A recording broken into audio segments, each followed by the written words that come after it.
எல்லாத்தோட நான் தான் ஸ்மார்ட், மற்ற யாருக்கும் எதுவுமே தெரியாது அப்படின்னு சொல்லி மற்றவங்களுக்கு துச்சமா நினைக்காதீங்க. நமக்கு எல்லா விஷயமும் கற்றுக் கொடுத்தவர்களே மற்றவர்கள் தான். இதுக்கு பெர்ஃபெக்ட் எக்ஸாம்பிளா ஒரு சம்பவங்க. அதாவது ஒரு ரிட்டையர்டு பர்சன், ஒரு முதியவர் பேங்க்குக்கு போய் ஒரு பணம் எடுக்க போறாரு, 1000 ரூபாய் எடுக்க போறாரு. அங்க போய் கேஷியர்ட்ட கொடுக்கும்போது கேஷியர் என்ன சொல்றாருன்னா, 1000 ரூபாய்லாம் சின்ன பணம்லாம் இங்க எடுக்காதீங்க, இப்போ ஏடிஎம் எடுத்துங்க அப்படின்னு சொல்றாரு.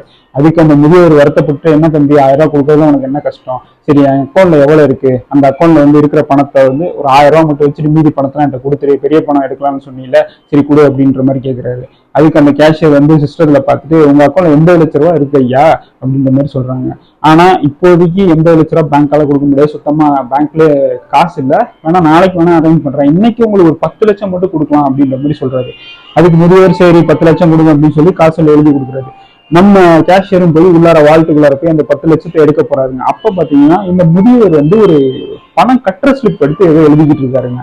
இவர் கேஷியர் பணத்தை கரெக்டா டெபிட் பண்ணி அந்த முதியவர்கிட்ட கொடுக்கும்போது சொல்றாரு, இந்த மாதிரி எண்ணிக்கிங்க ஐயா, வீட்டுக்கு போய் எண்ணிட்டு 1 குறையுது 2 குறையுதுன்னு சொன்னா வேலைக்கு ஆகாது, இங்கே எண்ணிட்டு போயிருங்க அப்படின்னு சொல்றாரு. அதுக்கு அந்த முதியவர் என்ன பண்றாருன்னா, அந்த 10 லட்சத்துல 2 500 நோட்டை மட்டும் எடுத்து பாக்கெட்ல வச்சுக்கிற 9,99,000 அந்த பணம் கட்டுற வவுச்சர்ல எழுதி கேஷியர்ட்ட கொடுக்குறாரு. கொடுக்கும்போது, தம்பி கண்ணா, உன் மேல எனக்கு நம்பிக்கை இல்லாம கிடையாது, ஆனா உனக்கு என் மேல நம்பிக்கை இல்லைன்னா நீ இந்த 9,99,000 எண்ணி என் அக்கௌண்ட்ல மறுபடியும் கட்டிடு அப்படின்னு சொல்றாருங்க. எப்படி அந்த பெரியவர் சாமர்த்தியமாக தமக்கு தேவையான அந்த 1000 ரூபாய் மட்டும் எப்படி எடுத்துக்கிட்டாரோ, அதே மாதிரி சாமர்த்தியம் நிறைய பெரியவங்க இருக்காங்க.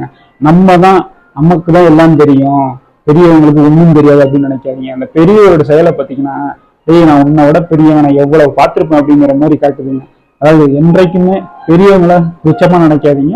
பெரியவங்களோட எக்ஸ்பீரியன்ஸ் தான் நம்ம வயசு, சரிங்களா?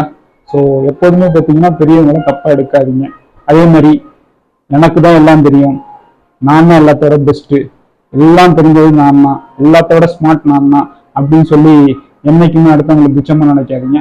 கட்டுறது கல்லளவு, கல்லாதது உலகளவு அப்படின்னு சொல்லி நம்ம வாழ்க்கையை பயணிப்போம், நிறைய கத்துப்போம். நன்றி.